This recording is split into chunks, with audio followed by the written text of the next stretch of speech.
तो last part के and में हमने देखा था कि एलेक्स ने चैम से ट्रांसफॉर्मेशन टेक्निक सीख ली थी, जिसके बाद एलेक्स जेसिका और बाकी सबके साथ अपने पैलेस में आ गया था। लेकिन वो अपने पेरेंट्स को स्टोन विलेज में ही छोड़ देता है ताकि वो दोनों स्टोन विलेज को प्रोटेक्ट कर सके। इधर वो वॉर स्टार्ट हो जाती है और हेवनली आर्मी भी स्काई में बने पोर्टल की दूसरी तरफ खड़ी हो जाती है, जिसके बाद उस पोर्टल से एक स्पिरिट हैंड आया था जो सी किंगडम पर बनी फॉर्मेशन को डिस्ट्रॉय कर रहा था। पर तभी वहाँ गॉडल्यू आ गई थी, जिन्होंने उस हैंड को डिस्ट्रॉय कर दिया था। अब आगे तो इस पार्ट की शुरुआत में कॉल गॉडल्यू से कहता है कि एंशिएंट टाइम में किसी ने मेरी बॉडी का कुछ हिस्सा चुरा लिया था, तो क्या आप उसे वापस पाने में मेरी मदद कर सकती हो, क्योंकि वो पर्सन आज यहाँ पर फाइट के लिए अपर वर्ल्ड से आने वाला है। इस पर गॉडल्यू कॉल की मदद करने के लिए मान जाती है। तभी कॉल एलेक्स से कहता है कि अगर तुम्हें अभी घबराहट हो रही है तो मैं तुम्हें अपर वर्ल्ड में भेज सकता हूँ, क्योंकि इस वॉर के बाद किसी पर्सन का अपर वर्ल्ड में जाना या किसी का वहाँ से यहाँ आना बहुत ही मुश्किल हो जाएगा। ये सुनकर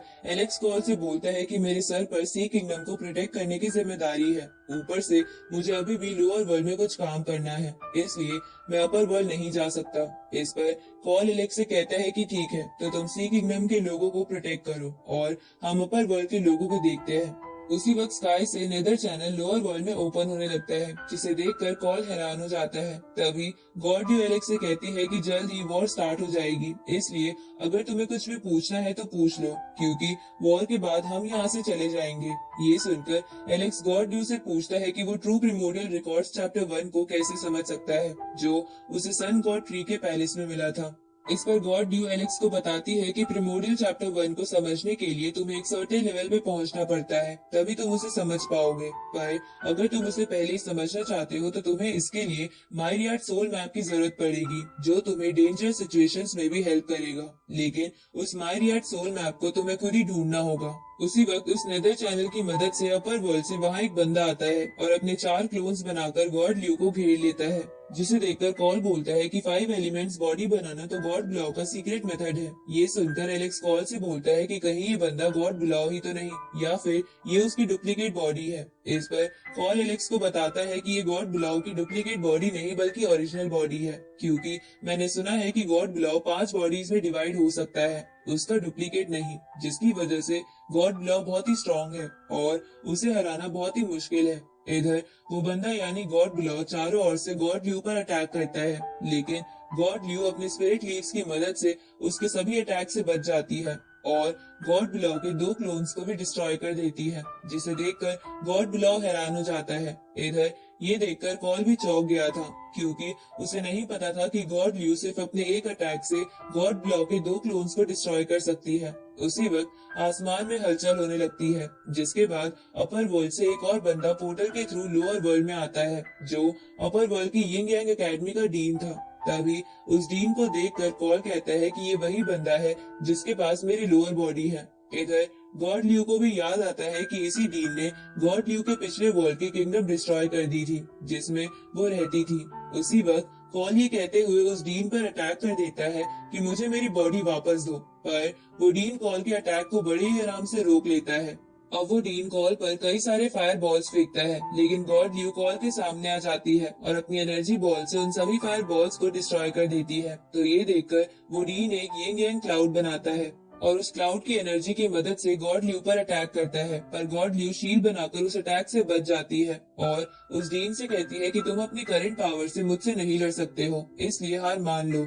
इस पर वो डीन गॉड ल्यू से कहता है कि तुम्हारे बस एक अटैक रोकने से ये साबित नहीं हो जाता कि तुम बहुत ताकतवर हो। ये सुनकर गॉड ल्यू उस डीन के चारों ओर एक फील्ड बनाती है, जिसकी वजह से वो डीन हिल भी नहीं पा रहा था, इसलिए उसे समझ नहीं आता कि वो क्या करे।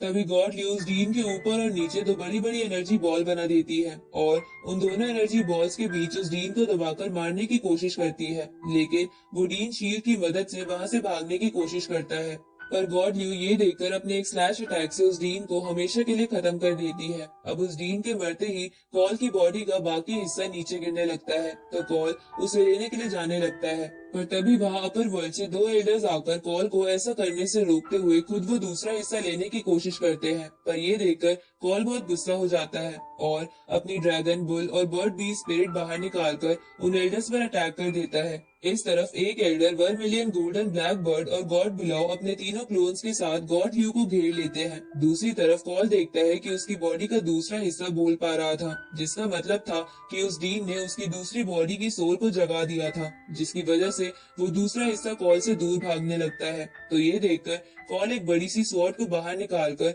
उन सभी एल्डर्स को साइड कर देता है और अपनी दूसरी बॉडी के पीछे भागने लगता है। तो ये देखकर वो सभी एल्डर्स और गॉड बिलाव भी कॉल के पीछे जाते हैं, जहां गॉड बिलाव कॉल के सामने 5 एलिमेंट्स माउंटेन बना देता है, जिसकी वजह से कॉल उस माउंटेन से टकरा जाता है। तभी वो एल्डर्स भी कॉल पर अटैक करने लगते हैं, जिसकी वजह से कॉल बहुत ज्यादा इंजर्ड हो जाता है और नीचे गिरने लगता है। पर गॉड लियो कॉल को नीचे नहीं गिरने देती। तभी उन एल्डर्स में से एक अपने एक बेल ट्रेजर की मदद से कॉल के दूसरे हिस्से को हथियाने की कोशिश करता है, पर गॉड लियो ये देख लेती है और अपने एक अटैक से उस बेल ट्रेजर को रोककर उन एल्डर्स को पीछे कर देती है। ये देखकर वो एल्डर हैरान हो जाता है, क्योंकि उसने आज तक ऐसा कोई बंदा नहीं देखा था जो उस बेल ट्रेजर को रोक सके। इधर गॉड ल्यू कॉल के उस दूसरे पार्ट को उसकी बॉडी से अटैच कर देती है, जिसकी वजह से कॉल के अंदर से बहुत ज्यादा एनर्जी निकलने लगती है और वो होश में भी आ जाता है। जिसके बाद वो कहता है कि अब मेरी पूरी बॉडी कंप्लीट हो गई है, अब मैं देखता हूँ कि कौन मुझसे लड़ पाता है। ये सुनकर वो एल्डर्स अपनी स्पिरिट बॉडी बना लेते हैं और एक साथ कॉल पर अटैक करते हैं। दूसरी तरफ अपर वर्ल्ड से बहुत सारी फायर बॉल सी किंगडम पर गिरने लगती है, जिसकी वजह से सी किंगडम की शील्ड भी टूट जाती है और किंगडम के लोग इधर उधर भागने लगते हैं। उसी वक्त एलेक्स किंगडम के लोगों को बचाने के लिए सी किंगडम की शील्ड के ऊपर अपनी शील्ड बना देता है। इधर हम कॉल को देखते हैं जो उस अटैक से बच गया था और अब वो उस ब्लैक बर्ड से लड़ रहा था, जहाँ लड़ते हुए वो उस बर्ड से कहता है कि अब मैं तुम्हें दिखाता हूँ मेरी पूरी बॉडी की पावर। अब ये कहते हुए कॉल उस पूरे ब्लैक बर्ड को ही निकल जाता है। इस तरह उनमें से एक एल्डर गॉड ल्यू के पास आकर उन्हें 4 साइडेड किलिंग फॉर्मेशन में कैद कर लेता है। तो ये देखकर कॉल गॉड ल्यू को बचाने के लिए जाने लगता है, क्योंकि उसे लग रहा था कि गॉड ल्यू मुसीबत में है। पर तभी आसमान पूरा ग्रीन हो जाता है, जिसके बाद गॉड ल्यू वहाँ एक प्रिमोडियल वर्ल्ड का पोर्टल ओपन करती है और उन एल्डर से कहती है कि यहाँ इनोसेंट लोग रहते हैं, इसलिए तुम लड़ने के लिए मेरे साथ पोर्टल के अंदर चलो। पर वो लोग इसके लिए नहीं मान रहे थे, तो गॉड ल्यू उन लोगों को जबरदस्ती पकड़कर पोर्टल में ले जाती है, जहाँ जाने से पहले वो एलेक्स की तरफ देखती है। अब अपर वर्ल्ड के लोगों के वहाँ से जाने की वजह से आसमान बिल्कुल साफ हो जाता है और सी किंगडम के लोग राहत की सांस लेते हैं। इधर एलेक्स सी किंगडम के लोगों की हालत देखता है जो फायर बॉल्स की वजह से खराब हो गई थी। तो ये देखकर एलेक्स कहता है कि पता नहीं ये अपर वर्ल्ड के लोग ऐसा क्यों करते हैं। तभी जेसिका एलेक्स से कहती है कि अगर तुम्हें अपर वर्ल्ड के लोगों के बारे में और जानना है तो तुम्हें माउंट हीविंग पर जाना चाहिए, क्योंकि वहाँ एक मीटिंग होने वाली है। अब जेसिका रेस्ट करने के लिए एलेक्स के ब्रॉन्ज बॉक्स में चली जाती है। थोड़ी देर बाद वहाँ वही इमोर्टल क्रिएचर आता है, तो एलेक्स उसे देखकर कहता है कि अपर वर्ल्ड के लोगों से तो तुम लड़ना चाहते थे, तो फिर तुम यहाँ वॉर खत्म हो जाने के बाद क्यों आ रहे हो? ऊपर से तुम अभी गॉड ल्यू की मदद करने के लिए प्रिमोडियल वर्ल्ड में क्यों नहीं गए? ये सुनकर वो क्रिएचर कहता है कि जब गॉड ल्यू ने प्रिमोडियल वर्ल्ड का पोर्टल ओपन किया था तो मैंने उसमें अपनी स्पिरिट बॉडी भेज दी थी, क्योंकि मुझे यहाँ आने में देर होने वाली थी। ये सुनकर एलेक्स उससे पूछता है कि तो क्या तुम बता सकते हो कि वो इस वक्त कैसे है? इस पर वो क्रिएचर कहता है कि मैं वो तो नहीं बता सकता, पर तुम्हें चिंता नहीं करनी चाहिए, क्योंकि वो दोनों बहुत स्ट्रांग है। ये सुनकर एलेक्स मन में कहता है कि मैं होप करता हूँ कि आप दोनों ठीक होगे और हम दोबारा जरूर मिलेंगे। तभी वो क्रिएचर एलेक्स से कहता है कि मैंने अभी सुना था कि तुम माउंट हीविंग की मीटिंग के लिए जा रहे हो। इस पर एलेक्स बोलता है कि मैंने अभी तक ये डिसाइड नहीं किया है कि मुझे वहाँ जाना चाहिए या नहीं। ये सुनकर वो क्रिएचर एलेक्स से कहता है कि तुम्हें वहाँ जरूर जाना चाहिए, क्योंकि इससे मेरी भी हेल्प हो जाएगी। इस पर एलेक्स पूछता है कि कैसी हेल्प? ये सुनकर वो क्रिएचर एलेक्स को बताता है कि मैं तुम्हारे पीछे पीछे माउंट हीविंग आऊंगा, क्योंकि मुझे वहाँ किसी को पकड़ना है जो मेरा शिकार है। तो ये सुनकर एलेक्स वहाँ जाने के लिए मान जाता है। आगे हम माउंट हीविंग को देखते हैं, जहाँ पहले से एडन, साशा और बाकी लोग आए हुए थे। तभी वहाँ एलेक्स भी आ जाता है, तो उसे देखकर वो तीनों बहुत खुश हो जाते हैं। तभी काई एलेक्स से कहती है कि तुम्हें हमारे साथ अपर वर्ल्ड चलना चाहिए, क्योंकि तुम यहाँ पिछले 10 साल से ट्रेनिंग कर रहे हो और तुम्हारे लिए अब यहाँ ज्यादा कुछ नहीं बचा है। तभी साशा हंसते हुए काई को छेड़ने के लिए एलेक्स से कहती है कि एलेक्स तुम हमारे साथ अपर वर्ल्ड चलो, क्योंकि कहीं ऐसा न हो कि तुम्हारी वजह से कोई और अपर वर्ल्ड जाने से मना कर दे। ये सुनकर काई साशा को मारते हुए बोलती है कि अपनी बकवास बंद करो वरना मैं तुम्हारा मुंह सिल दूंगी।